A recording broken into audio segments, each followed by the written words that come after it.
Olá, sejam bem-vindos. Eu sou a Gabriela Carleto e esse é o videocast Mulheres Neurodivergentes. Hoje eu estou aqui na companhia da Giovana Nicolau e nós vamos discutir um tema que eu acho super relevante e importante, que é a decolonização do autismo. Giovana é autista, tem TDAH, altas habilidades, superdotação, é psicóloga, mestranda em psicologia social, pesquisadora internacional, vinculada à University of Washington e trabalha com comunicação libertadora. Tem como temas de pesquisa estudos em deficiência, psicologia e decolonização.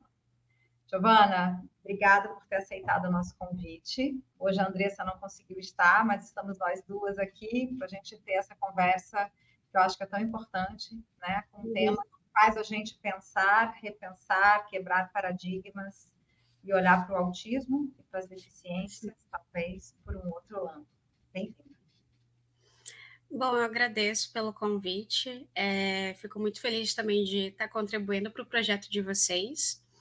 E já há um tempo, né, acompanhando, né, como que vocês também têm construído esse projeto, que tem sido muito bonito, né, de incluir, de favorecer e trazer acessibilidade para diversas pessoas, né, para poderem serem ouvidas, né, serem validadas nos diversos espaços. Então, fico feliz de também estar podendo compartilhar um pouco dos meus estudos, da minha experiência aqui com vocês.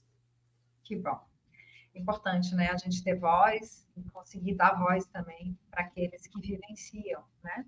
Suas Uhum. experiências do autismo. Eu pensei da gente começar te perguntando, né, o que é decolonizar, para aqueles que estão nos acompanhando, que talvez já ouviram falar sobre o tema, mas ainda não conseguiram se situar, não tem uma oportunidade.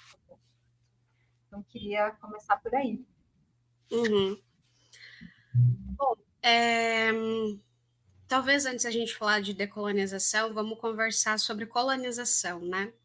Que é um termo que muitas vezes as pessoas me perguntam, mas de como assim colonização e decolonização do autismo, da deficiência? Colonização não é só um processo de evangelização, de genocídio, de extermínio de povos indígenas, né? Lá em 1500. E eu falo, não, é um fenômeno que ainda acontece, né? E sempre se continua muito presente. Só que é uma perspectiva, né, para a gente poder observar também as diversas violências que acontecem. Até por conta que o termo violência ele é muito abrangente, então às vezes é necessário um pouco a gente poder observar um pouco mais as nuances e as especificidades de cada violência para ver se isso também já está fazendo parte de outros processos, sistemas, né, estruturas. E justamente por, né, a sociedade capitalista ser cunhada, né, na base da violência, a mesma coisa acontece com a colonização. Então, como também, né, faz parte justamente do sistema capitalista, a colonização a gente pode pegar essa base, né, de extermínio de povos indígenas, né, basicamente, colonização como extermínio de traços, né, silenciamento, exclusão, tiragem de terras, né, podem ser físicas, mas também metafóricas, né, vamos dizer assim, tirar esses espaços, apagar características, apagar culturas, narrativas, historicidades, enfim, né, de diversos povos, principalmente dos povos oprimidos. Então, se a gente tem que colonização é um processo de extermínio, a decolonização seria o oposto disso. Seria o caminho contra-colonial, né? De dar voz, na verdade, nem dar voz, de validar as vozes, de validar os espaços, ofertar esses espaços de escuta, de validação das características, e justamente entender que cada pessoa tem a sua realidade, a sua narrativa, e que isso não deve ser apagado, não deve ser curado, não deve ser modificado para caber num sistema capitalista, né? Então, quando a gente fala de colonização das deficiências, nesse processo de extermínio, é um processo violento, né? E isso tem que ficar bem claro, que é literalmente uma violência das diversas formas acontecendo com pessoas com deficiência, não só pessoas com deficiência, mas neurodivergentes também. E a gente acho que é importante fazer esse recorte, assim, né? É, principalmente por ser o tema do podcast. Bom, então, essa colonização das deficiências, a gente pode observar de várias formas, né? Pode ser através da linguagem, pode ser através de espaços físicos, pode ser através de modelo médico, de terapias, de medicalização, pode ser também um processo de colonização das deficiências, a próprio aquecimento global, né? A poluição, né? A falta de mobilidade urbana, enfim, né? Então, muitas coisas estão envolvidas nesse processo de colonização. Vai depender para onde que a gente vai estar direcionando, né? Para a gente poder entender esses processos que acontecem a colonização. Dando exemplos bem rápidos para a gente poder entender. Então, como que é uma colonização na linguagem? Aquela pessoa é uma pessoa com deficiência, só que, nossa, como ela conseguiu fazer o mestrado? Como que ela conseguiu fazer aquilo? Como se fosse uma história de superação, como se pessoas com deficiência não pudessem ocupar espaços, né, serem líderes, espaços de liderança, enfim. Ou processos, no caso, no ecossistema, né, ecológicos, enfim. Justamente a diminuição de árvores. Para a gente que é autista, justamente esse processo quer dizer que daí tem muito mais luz, fica muito mais quente, então a gente já tem uma sensibilidade à luz. Dificulta muito mais, fica muito mais difícil a gente sair na rua. A daí já tem uma sensibilidade também às temperaturas, já fica muito quente, a gente já começa a passar mal, desorganiza. Então, esse exemplo, estruturas físicas, lugares às vezes muito coloridos, muito cheiro, muito barulho, às vezes não são espaços confortáveis, né, para gente, até bancos, a forma como os bancos são organizados, e isso não só para pessoas autistas, né, mas com esse recorte, nesse caso, na comunicação entre pessoas, né, as pessoas acham que, daí já começa com todos os estereótipos, né, de pessoas autistas que são anjos azuis, ou que tem que falar, ai, que lindo, não sei o quê, de um jeito muito fantasioso, muito alegre, como se fôssemos todas crianças, né? Como se fôssemos fôssemos pessoas infantis até. Então, são alguns exemplos que acontecem as colonizações. Então, a decolonização seria justamente reconhecer tudo isso, observar, opa, é violento, né? É violento eu falar que, na verdade, a pessoa com deficiência, nossa, como que ela conseguiu esse sucesso? Ou tratá-las como esses anjos azuis, ou essa infantilidade, até a forma de falar, né? Além dessa questão mais física mesmo, né? Que estamos muito mais em contato também, que às vezes é bem mais perceptível, da dificuldade de estar nos ambientes, de agora literalmente sair de casa, né?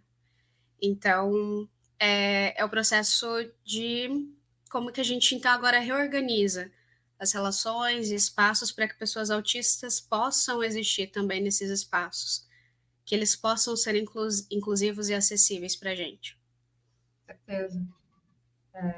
Você sabe que eu vejo, né, isso tudo que você está falando em várias áreas, né? E a gente começa a perceber isso na infância, né? Você está trazendo essa questão do anjo azul.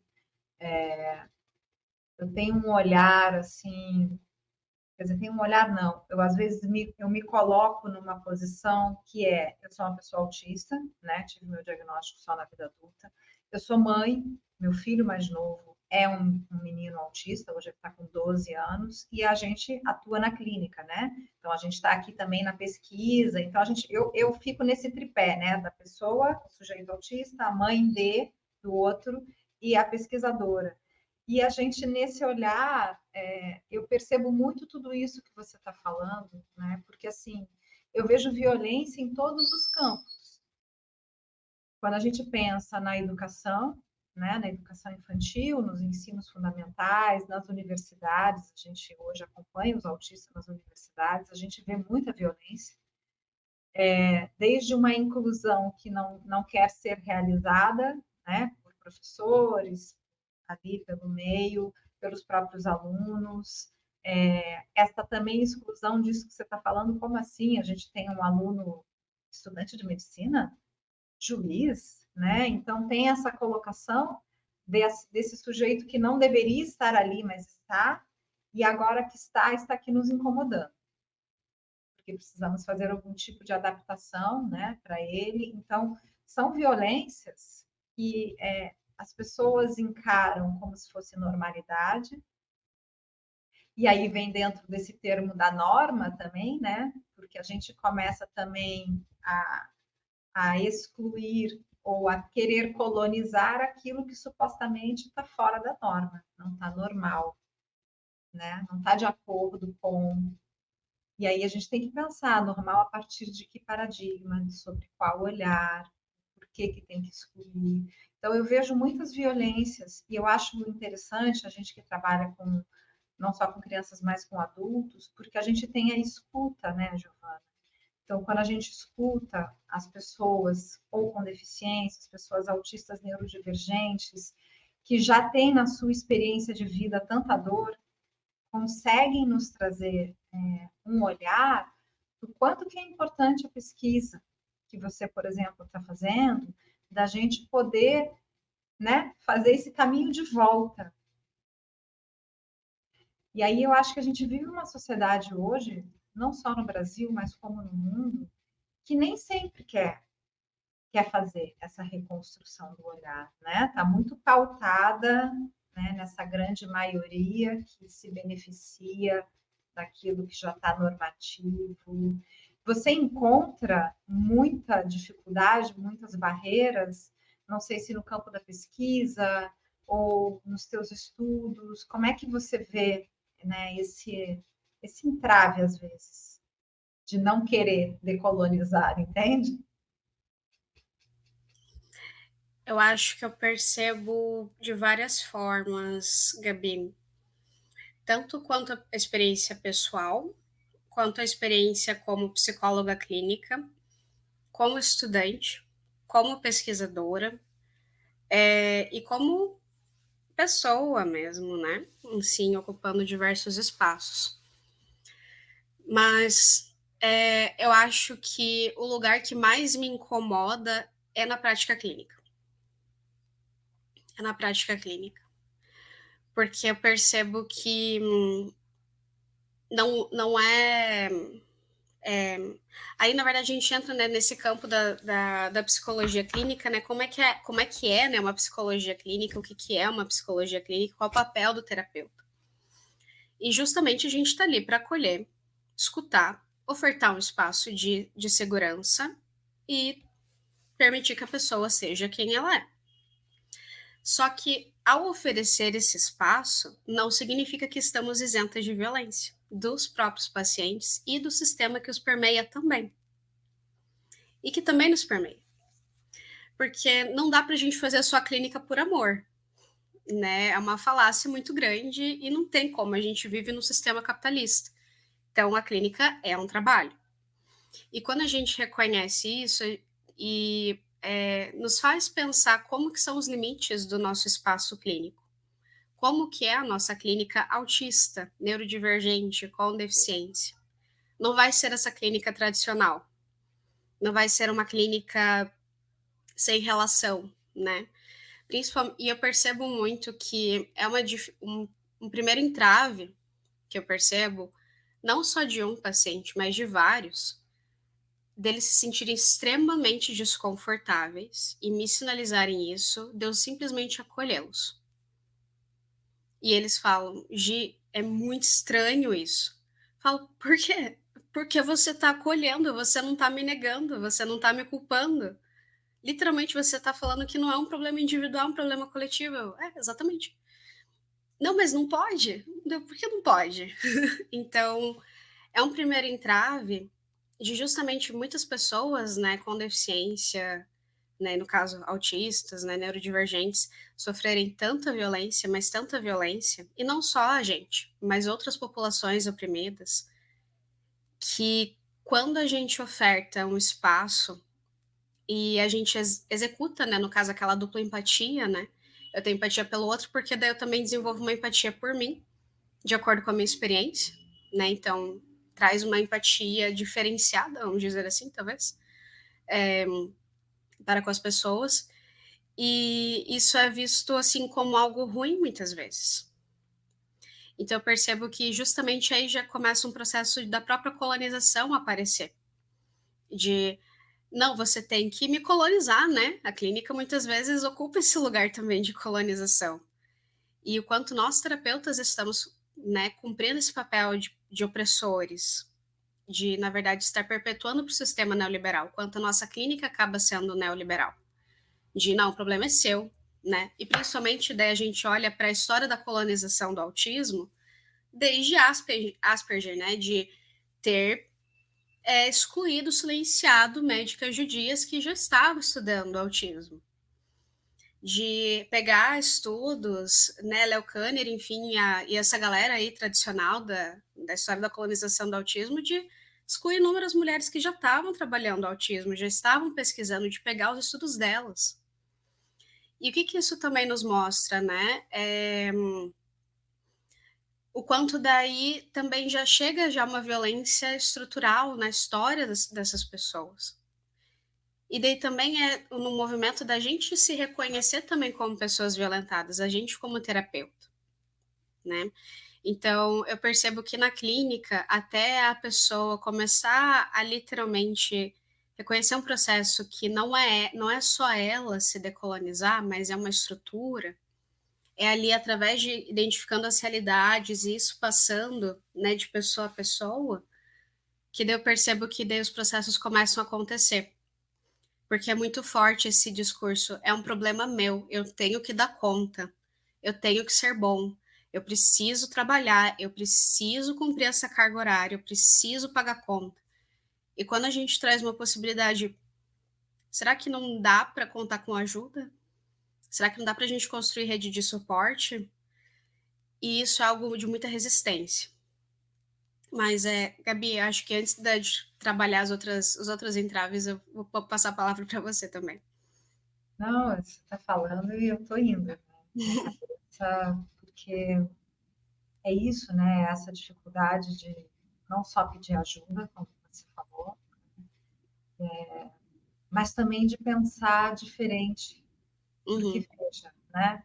É bem isso, né? A gente colonizado, me vem a imagem do cavalo com aquele negócio no olho, que a gente parece que só vê, não consegue olhar para o lado, né? Não consegue ampliar. Eu costumo também abrir essa possibilidade de diálogo, né, com as pessoas que eu trabalho na clínica, de que forma você pode fazer diferente? Será que realmente você precisa ter um trabalho de 8 horas por semana, sair, sei lá, pegar o ônibus, o metrô? Será que não dá para a gente pensar algo diferente? Por que a todo momento a gente precisa realmente estar realizando assim, da mesma forma como todos estão realizando, se não funcionamos da mesma forma? Então, é uma perspectiva minha, pessoal, que eu trago, né? Divido com as pessoas que eu atendo, para que a gente consiga justamente, talvez, ir quebrando um pouco, sabe? Dessas estruturas que são crenças que a gente tem, né? São crenças limitantes, são questões culturais, são questões sociais, são questões políticas, é essa coisa que está encruada.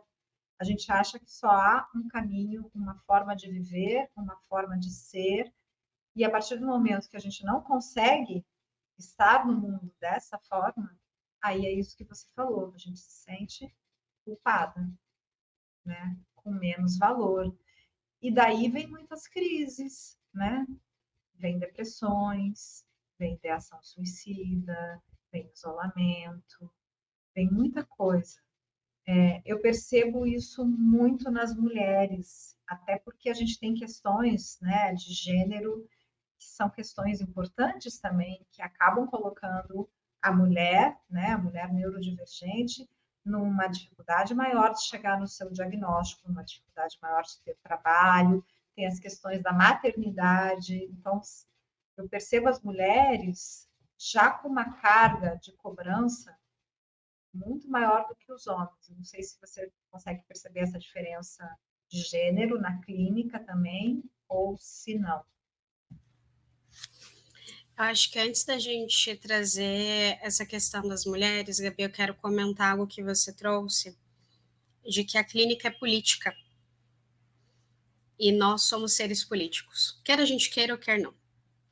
Então, a gente tá, até quando a gente está falando assim de clínica, eu fico pensando que não se reduz a um espaço de 4 paredes. O setting não se reduz a esse espaço, são vários espaços, educacionais, sociais, relacionais, enfim, né? A clínica está presente em vários espaços e que a gente pode clinicar, né? E é importante a gente trazer isso porque essa ideia de clínica, esse nascimento da clínica vem de um modelo médico, vem de um espaço de saúde e doença. E justamente quando a gente traz uma clínica neurodivergente, uma clínica política de acolhimento, é justamente para desconstruir esse espaço de que a gente não está tentando curar ninguém, de que a gente não está tentando consertar ninguém. Por isso que é muito importante a gente trazer que sim, não pode acontecer, na verdade, não, peraí, deixa eu voltar porque ficou confuso, de que sim, a gente precisa criticar, a gente precisa pontuar que é violento, e que não devemos aceitar terapias de conversão, medicalização sem um sentido de que aquilo vai poder auxiliar a pessoa, de que a medicalização vai curar alguém, né? De que você precisa fazer inúmeros tratamentos porque você é autista, então é inerente à sua existência de que você tenha que fazer tratamento com psiquiatra, com terapeutas comportamentais, etc. E não. Você pode fazer a terapia que você quiser, porque é terapia para todo mundo. Não tem uma terapia específica para autismo. Não tem um remédio específico para autismo e nem tem que ter, né? Mas é justamente perceber que pessoas autistas, por conta dessa neurodivergência, a gente pode trabalhar com muita coisa. Musicoterapia, arteterapia, teatro, coisas que literalmente fazem sentido com a realidade, com as relações sociais, de que estão presentes, né? Não de a gente modificar os nossos comportamentos, mas que a gente possa estar mais confortável com quem a gente é, que possamos nos expressar como somos, né?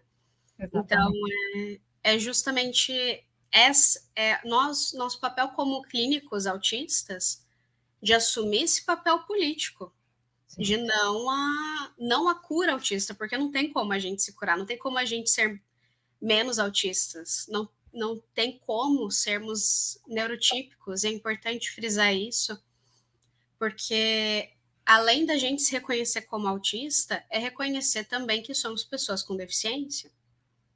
E daí a gente entra em outras discussões, né? De toda esse estereótipo da pessoa com deficiência, de que é algo ruim, de que o deficiente tem que ser excluído, né? Nise da Silveira, né? A primeira pessoa que me lembra, pipoca assim, Nise da Silveira, né? Que literalmente trabalhou com pessoas neurodivergentes, com deficiência e promoveu toda essa reforma psiquiátrica, toda a luta antimanicomial, para olhar. Sim, maravilhoso. Me vem Foucault na cabeça também. Uhum. Estudos de Foucault sobre a loucura, essa questão de tirar as pessoas, né, ditas loucas, ou as doentes, ou as negras, ou as pobres, ou seja, é o isolamento daquilo que eu não quero ver, e aí o que eu faço? Eu excluo, eu interno, eu prendo, né? E aí depois disso vem as prisões e a mesma estrutura escolar. Então, se a gente pega essa linha de pensamento, a gente vai ver como é que isso, por que chegamos até aqui hoje, né? É algo que vem sendo constituído aí ao longo da história da sociedade. E, cara, Gi, eu concordo assim, em gênero, número e grau com o que você está falando. Acho que nós somos um corpo político, né? E a clínica, independente do segmento que ela leve, ela é política, não tem como não ser, né? É extremamente importante a gente pensar isso. Você sabe que a tua fala, Gi, Eu acho que ela é importante dela chegar principalmente para famílias, para quem é Uhum. pai, mãe, né? Às vezes a gente direciona muito a nossa fala para os adultos, né? Mas eu como mãe, né? Eu lembro quando eu comecei o meu processo de diagnóstico do meu filho, e aí, né? É isso. Você observa, você vai atrás, você conversa, você troca com outros profissionais, você vai a médicos, enfim. Mas quando você chega ao diagnóstico, o que vem é exatamente o que você está colocando, né? Que é o que todos nós familiares recebemos, um protocolo, né? Escrito lá. Você tem que fazer essa terapia, que é a ABA, tantas horas por semana, tantos profissionais, tantos isso, tanto aquilo. Ou seja, a sua vida a partir daquele momento passa a Sim. ser uma loucura de 40 horas semanais de Uhum. terapia. Sim. Gente, Não tem sem condição. Uhum. condução, não sei o quê, né? E, enfim, Uhum. é um problema. Exatamente, Gabi. E para quem é essa terapia? Para quem é acessível isso? Porque o diagnóstico não é acessível. Esse processo de diagnóstico não é acessível.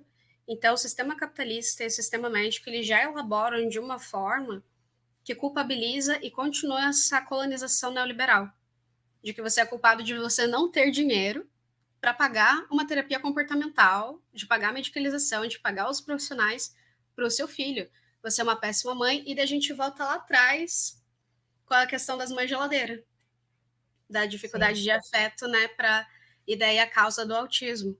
Então, o quanto ainda esse discurso ele existe, até hoje é só que disfarçado de outras formas. E daí esse é um ponto, né, Gabi, de essa questão do diagnóstico. É sim, polêmico, né? Mas eu entendo que a busca pelo diagnóstico é única e exclusivamente para você conseguir reivindicar os seus direitos. Para que você consiga os seus direitos, quaisquer que eles forem. Porque somos pessoas com deficiência, a gente tem o direito de termos lugares, relações acessíveis e inclusivas, né?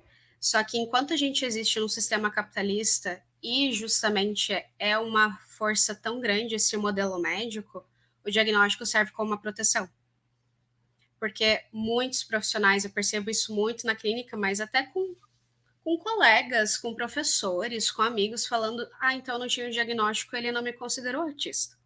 Isso aconteceu até comigo na minha graduação, que eu precisava de suporte, e falaram: não, você não é autista enquanto você não tiver o diagnóstico médico.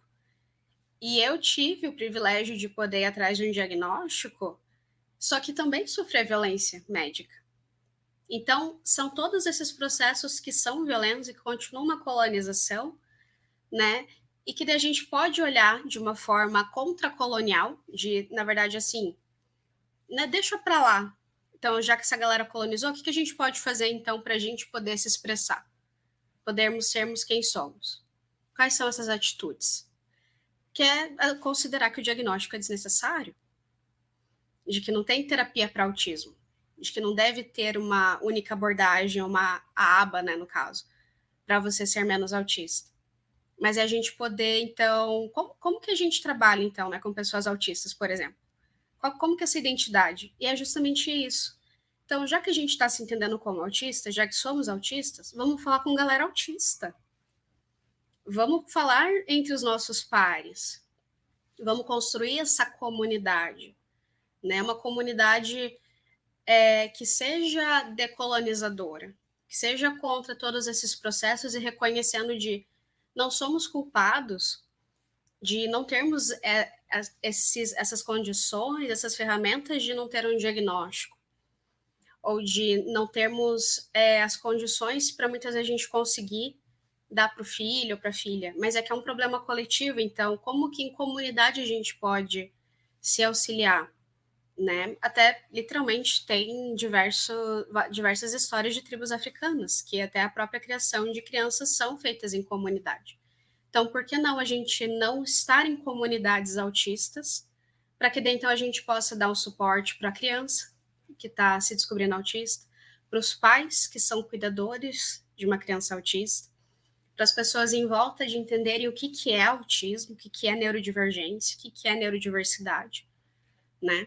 Então, tem ferramentas, esse pensar diferente, que nem você comentou, esse pensar diferente, né? Pensar de uma forma contracolonial e decolonizadora, né? A questão dos diversos autismos que existem. Maravilhoso. É isso mesmo. Eu recebi muitos relatos de pessoas, né, na clínica que passaram por profissionais assim como você, né, que sofreu esse tipo de violência, não só médica, mas infelizmente com outros psicólogos também, no sentido dessa fala que é uma entrega do tipo quase que blasé, mas na verdade é um soco no estômago, que você não é autista, de onde você tirou isso, você não tem cara, para que você quer um diagnóstico com essa idade? Né? Isso não vai mudar a sua vida, para que isso serve? Nossa, mas você já estuda, você trabalha, você é mãe, você não é, ou você já é um cara muito bem colocado, ou seja, são sim violências e a gente precisa olhar para isso. E eu adoro essa questão da comunidade, né? Da gente poder estar trocando entre pessoas autistas, porque eu sinto que há justamente esse entendimento só no olhar, né? Essa coisa, até quebrando de novo, né? Essa colonização do autista não olha, porque olha assim, né? Dependendo da forma como você percebe esse olhar, mas a gente se identifica e consegue fazer essa leitura do outro, nessa sensibilidade só do olhar. Então, acho super importante esse fortalecimento da comunidade como um todo, né? Acho muito importante e jogo esse alerta para os pais ouvirem e estarem atentos às comunidades de autistas adultos que trazem os seus relatos e a sua voz, muitas vezes das violências que sofreram, não só nas suas famílias, muitas vezes por uma ignorância, por não saber lidar, justamente por toda essa questão, né, de colonialismo que a gente está falando aqui, mas por violências educacionais e médicas. E educacionais a gente vê todo dia. É uma briga minha hoje em dia, né? Eu tenho ali também um ato político diário nessa questão da educação, da inclusão e tudo mais, porque chega a ser cruel, é cruel. Bom, você é uma estudante, eu também sou, faço pesquisa e a gente vê que às vezes a gente tem um outro ritmo, uma outra forma. O meu filho, por exemplo, ele é totalmente alfabetizado, extremamente capaz ali do letramento, mas ele não vê sentido na escrita. Uhum. E aí, ele está no 7º ano, ele não quer escrever. Uhum. Ok, para mim está ok. Vamos passar outras formas, mas nem sempre o professor acha ok. Uhum. Então, também, de que forma a gente consegue trazer pensamento para esses educadores, né, de que eles precisam pensar sobre isso, entender o autismo, e aí, né, repensar também toda essa forma de colonização. Sim. E algo que eu sempre escuto muito na clínica e agora, o que eu faço com isso? Como que eu mudo? Como que eu faço diferente?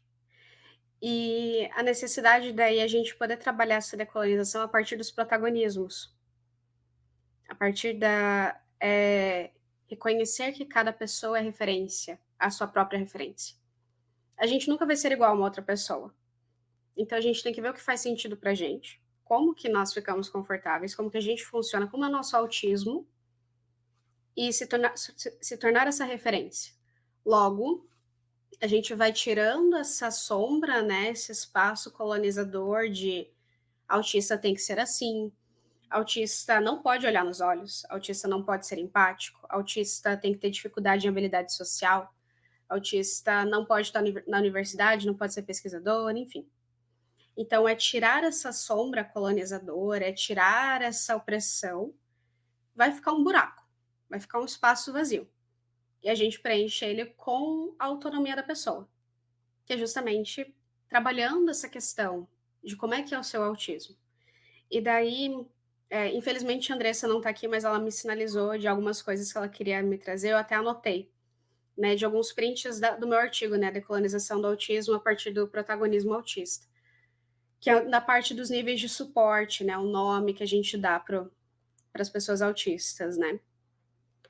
E é algo polêmico, eu percebo que quando eu trago isso, assim, para as pessoas, é algo muito polêmico, criticam horrores, mas eu acho que é importante esse espaço também de fala para a gente poder trabalhar, pensar um pouco mais sobre isso, né. Por que que a gente também pode estar considerando níveis de suporte como forma de colonização, né. Se a gente for olhar de uma forma muito fria e muito por cima, troca 6 por meia dúzia ali do leve, moderado e grave, dos níveis antes, para níveis de suporte um, 2 e 3. E eu explico por quê. Quando a gente olha, e estuda o DSM e o CID, a gente vai ver principalmente no DSM essa questão das necessidades de suporte para cada pessoa. E justamente, tanto o DSM como o CID, eles vão trazer, né, esses comportamentos que precisam de suporte, como se precisasse categorizar o tipo de suporte que cada pessoa autista precisa. Só que é muito estranho a gente falar, né, por que que a gente precisa categorizar suporte? E daí é um ponto, porque como que é esse processo, né, de colonização médica também que acontece através dos diagnósticos? A pessoa está se identificando, ela vai no neurologista, no psiquiatra, no neuropsicólogo e fala: "Ah, você é autista". "Ah, é? E agora?". "Não sei". Se vira. As pessoas nem sabem o que que é autismo. Então, tem muitas pessoas autistas que estão só com diagnóstico e não se entendem como autistas. E isso é uma dificuldade, porque daí quando a gente coloca daí autista nível de suporte tal, a gente também não sabe que tipos de suporte são esses. É literalmente nível de suporte 1. O que que isso significa? Ninguém sabe. Nível de suporte 3, o que que isso significa? Também não sei. Só que quando a gente vai observar os suportes que precisam, não são só os autistas que estão enquadrados, né, categorizados ali no nível de suporte 1, mas autistas de nível de suporte 2 também precisam desses suportes 1 e 3. Assim como o 3 também precisa desse 2 e desse 1. Então, por que que a gente precisa categorizar suporte, sendo que os suportes não são só para autistas? É para todo mundo. É uma inclusão, né? E todas as pessoas precisam de suporte. Então, não é que a gente tem que categorizar, mas é que a gente tem que pensar uma sociedade que seja inclusiva para todas as pessoas, que ela seja feita para todas as pessoas. E quando isso não acontece, a gente se utiliza de artimanhas, de artifícios da psiquiatria e da neurologia e da medicina no geral para categorizar, para a gente saber para onde, entre aspas, direcionar para ver onde que dá menos trabalho. Porque então, se a pessoa é nível de suporte 1, ela não é nem autista, né? Como dizem, né? Esse estereótipo, ela não é nem autista, é frescura. Ah, não, nível de suporte 2. Não, então a gente tem que colocar ali numa terapia de conversão, ela já tem que estar medicada, porque ela não pode ser tão autista assim, ela não pode ter estímulo, ela não pode ficar ali se movimentando, tendo ecolalia e etc, ou tendo hiperfoco, né? Nível de suporte 3, então a gente nem se fala, né? É direto dali pro hospital psiquiátrico. Brincadeiras à parte, é um pouco pesado, mas... Então, é justamente, literalmente categorizando, colocando em caixas, sendo que é um espectro. E cada autismo é um autismo. Pode ser que eu precise de suportes, os mesmos suportes de autistas são nível de suporte 3 que comenta. Sim, e isso acaba também, não sei se você percebe, em vez de unir, acaba criando brigas também quando a gente pensa em comunidade do autismo. Então, acho que umas 2 ou 3 semanas atrás, eu acompanhei isso, né, dessas brigas acontecendo, porque justamente tinha um médico achando ruim que haviam muitas pessoas sendo diagnosticadas com autismo nível 1. E ele estava muito preocupado que essas pessoas estavam atrapalhando, né, tendo o seu diagnóstico, as pessoas de autismo nível 2 ou 3, e daqui a pouco não iriam mais ter seus tratamentos autorizados pelos planos de saúde e muito menos depois, mais para frente, um respaldo do INSS, por exemplo. Então, olha só o peso da colocação, quer dizer, os médicos categorizaram, né, distribuíram aqui os DSMs da vida, e ao mesmo tempo eles mesmos também estão dizendo que não, mas pera lá, isso aqui é um problema, né? Só de vocês duas aqui que são nível 1, nível 2, eu não sei, não importa, não podem ter auxílio, vocês estão atrapalhando. E aí isso gera na comunidade uma briga e um desconforto. Então, fora toda a problemática que a gente já tem, fora toda, né, as violências que já sofremos, agora também aqueles que, por um acaso, têm um autismo, entre aspas, mais leve, estão atrapalhando todos os outros, portanto, somos culpados disso tudo também. Então, são discursos que, sabe, não tem nada a somar, não tem nada a acolher, não tem nada a contribuir, a não ser criar problema e polêmica e atrapalhar as pessoas que estão tentando, de uma certa forma, sobreviver. Eu vejo essa problemática também, por exemplo, no mercado de trabalho. E aí vem as empresas, né, que também precisam, tem lá as leis trabalhistas. Então, as empresas, tantos funcionários têm que ter tantos funcionários, né, vagas para deficiência. E aí também tem uma seletividade ali. Então, essa questão do nível que você está trazendo, ela também dificulta, porque entre a empresa contratar alguém que é do nível 1, que para ela supostamente vai dar menos trabalho, e contratar alguém que é do nível 2, ela vai contratar o nível 1 sem nem saber. E aí vem a tal, você estava falando, eu estava pensando, então você precisa de tal, tal, tal suporte. Daí vem a pergunta, tá, onde é que eu acho esse suporte? Onde é que ele está? Custa tão quanto esse suporte que eu preciso? Tem na esquina? Eu posso achar? Porque isso é um papel, né? E aí você trouxe muito bem, é um laudo que a gente precisa ter, porque sem ele a gente não consegue nada, não há inclusão, na escola, na universidade, nada, você não consegue nada. E ao mesmo tempo não te diz nada, porque diz sobre um autismo, sobre um suporte que supostamente você tem que ter, mas que você não consegue, a não ser que você tenha bastante dinheiro para bancar tudo isso. É bem complexo, é bem complexo. Sim, e daí entra na política neoliberal, né?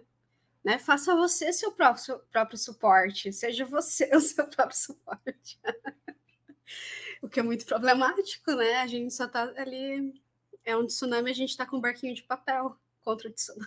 Então, é bem complicado tudo isso. Então, quando a gente trabalha, traz essa questão, né, de como então uma decolonização do autismo é justamente ajudar as pessoas a se entenderem como autistas, a entenderem como que são as suas expressões, como é o seu autismo. Então, eu escuto muito na clínica, mas Gi, se não é nível de suporte que fala, como é que fala? Autista. Ponto. Você é autista. Como é o seu autismo, a gente vai entender. A gente vai entender como é que você funciona, como é que você fica confortável, o que, que te ajuda a se regular, o que, que te desregula, o que, que te organiza, o que não organiza, quais são as suas sensibilidades, as seletividades, como que você entende seus processos de relações sociais, enfim. É isso. Esse é o protagonismo autista. É validar as vozes que por muito tempo são silenciadas. E é justamente os autistas, a partir desse movimento, porque também tem essa questão, né? Quais são os autistas que estão falando sobre autismo e como estão falando sobre isso?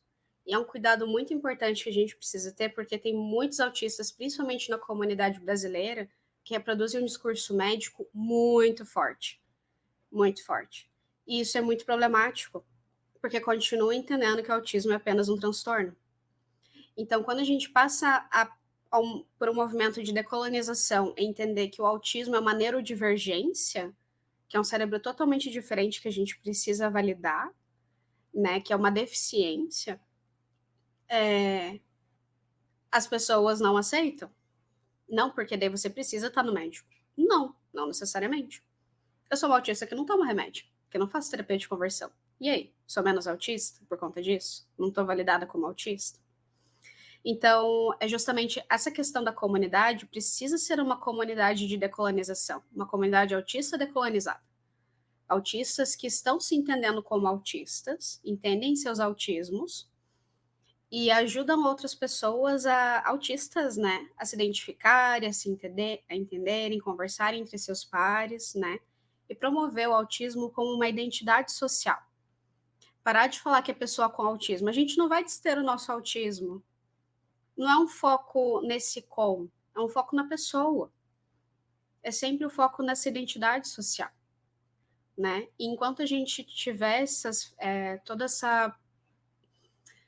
repertório colonial, vai ser muito difícil a gente poder promover esse protagonismo.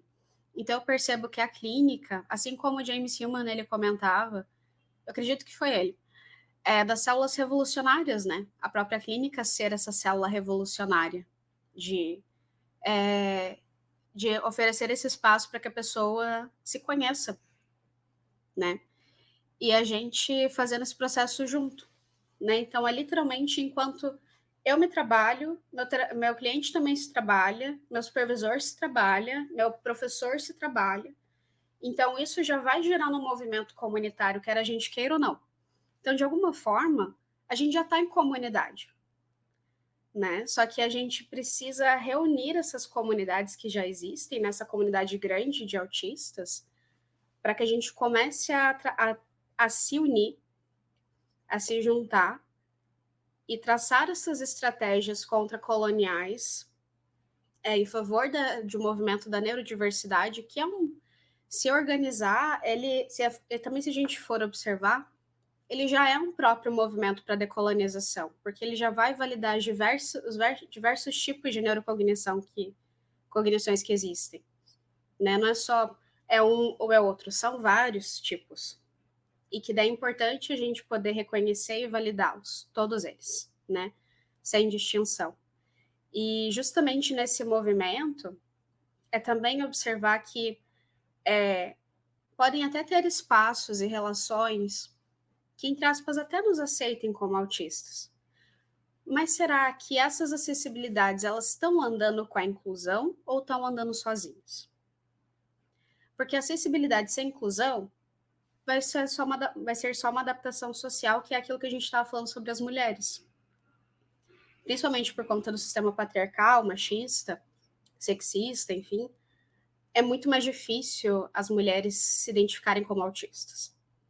Porque tem todo um arcabouço gigante de habilidades sociais, de estereótipos, de comportamentos que as mulheres têm que cumprir. Então, se a pessoa ali está cumprindo, e principalmente, né, autistas ali, para repetir o comportamento, Ctrl-C, Ctrl-V, e manter o mesmo padrão, assim, é lindo, né? Então, se a gente só continua naquele padrão, enfim, a vida toda, fica muito difícil a gente poder se reconhecer como autista. E outras populações também, pessoas negras.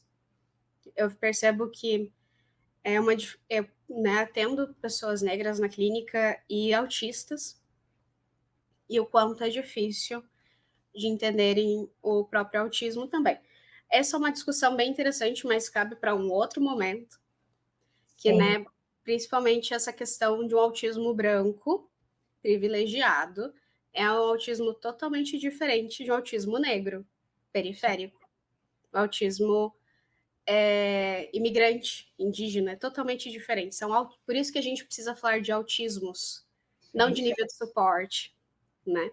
Mas cada pessoa é uma pessoa autista diferente. Então, é por isso que essa comunidade, esse protagonismo é justamente validar a existência da pessoa, né? Com a sua realidade, com as suas histórias, suas narrativas. É isso. Sua singularidade, né? É isso. Cada um de nós é um, né? A gente tem que colocar todo mundo num lugar só. Eu adorei conversar com você, foi muito bom. E eu acho que você tem tanta coisa ainda para a gente desenvolver, né? Vou ampliar o convite, com certeza, para você voltar, né, numa próxima vez, para a gente ter a Andressa junto com a gente aqui também, né, trazendo assim o olhar dela, porque você está aí na universidade, você está fazendo o seu mestrado, mestrado, você faz também pesquisa fora, e aí, conforme você vai caminhando nos seus estudos, né, queria que você pudesse voltar também para trazer, né, mais, mais pensamentos, porque o que a gente precisa é pensar, né? Uhum. Sempre que o pensamento, né? Eu vou trazer a filosofia, porque a gente parte de uma pergunta sem saber a resposta. E o Sim. autismo é um pouco sobre isso, né? Você parte de uma pergunta, mas o que é o autismo, afinal de contas? E não existe uma resposta só. Uhum. Existem infinitas respostas, né? Porque cada pessoa vai vivenciar o seu autismo de uma forma. É cada Uhum. experiência humana e a gente precisa pensar assim. Então, eu quero muito agradecer, porque acho que a gente, né, tua fala, teus estudos, faz a gente quebrar paradigmas, faz a gente repensar, né? Às vezes parar e falar, opa, pera lá, vamos lá, deixa eu pesquisar, deixa eu buscar ajuda. E isso é Uhum. importante não só para nós que somos autistas, mas principalmente para aqueles que não são, Sim. né? Que precisam compreender, entender, pesquisar, ouvir as pessoas, para que a Uhum. gente realmente tenha uma sociedade mais equânime e justa, E né? assim, autistas falando sobre autismo, né? E Exato. falando das nossas experiências como autismos, não pessoas não autistas falando sobre autismo, sobre as experiências de autistas. E é o que muito acontece. Sim, é o que Então, mais acontece, né? Isso é bem então complicado. que eu acho que a mensagem final, Gabi, que fica é nós que somos autistas, nós nós temos o direito de existir, de ocupar espaços, de sermos validados e reconhecidos. Nossas vozes importam, né? Independente de qual população nós viemos, né? Independente de qual é a nossa história, independente de qual é a nossa realidade, mas que nós existimos, nós estamos aqui. Não é uma sociedade neurotípica, é uma sociedade neurodiversa. Então, que a gente possa, né, ocupar espaços, que a gente possa existir simplesmente por sermos autistas. E que nós somos importantes, sim. Com Então, certeza. acho que seria o resumo, né, do podcast inteiro da nossa conversa. Sim, e o quanto que uma sociedade neurodiversa, ela é muito mais plural, né? Ela é mais rica. Uhum, É isso, né? O é quanto isso. que a gente tem também a ensinar a falar, a gente jamais pode se calar. E não ter vergonha de ser quem somos. Uhum, Gosto muito de olhar para nossas potencialidades, sabe? De, opa, pera uhum, lá, eu tenho dificuldades? Tenho, mas, cara, tenho muita potência. E é nessa potência que eu vou olhar, é com ela que eu vou, né? Então, a gente uhum. aí para também somar, para trazer luz aí, talvez, né, arrisco dizer, para transformar o mundo num mundo melhor. Eu de verdade acredito nisso, né? Você falou da esperança Sim, lá atrás, Paulo Freire, e eu finalizo com ela, porque sem esperança nada é possível. exatamente, Gabi, exatamente. Gil, um beijo para você. Obrigada pelo teu tempo, viu? Obrigada por ter aceitado o nosso convite de estar aqui. Eu tenho certeza que a tua voz, né, vai chegar aí a muitas pessoas.